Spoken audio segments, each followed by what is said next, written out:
America అధ్యక్షుడు Donald Trump మళ్లీ ఉగ్రరూపం దాల్చాడు. ప్రభుత్వ ఉద్యోగుల రాజీనామా పేరిట ఉద్యోగాల కోతకొస్తున్నారు. ఇవాళ అమెరికాలో 1,00,000 మందికి పైగా ప్రభుత్వ ఉద్యోగులు రాజీనామా చేయనున్నారు. ట్రంప్ పాలనకు వచ్చిన వెంటనే ప్రభుత్వ రంగంలో భారీగా ఉద్యోగుల కోతకు శ్రీకారం చుట్టారు.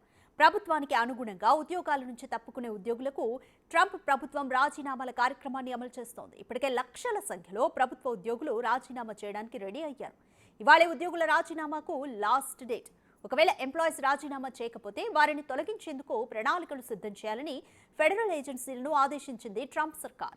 రాజీనామా చేసిన ఉద్యోగులకు 8 నెలల పాటు లీవ్ ఇచ్చి ఆ 8 నెలలకు శాలరీ, ఇతర ప్రయోజనాలను ట్రంప్ ప్రభుత్వం అందజేయబోతోంది.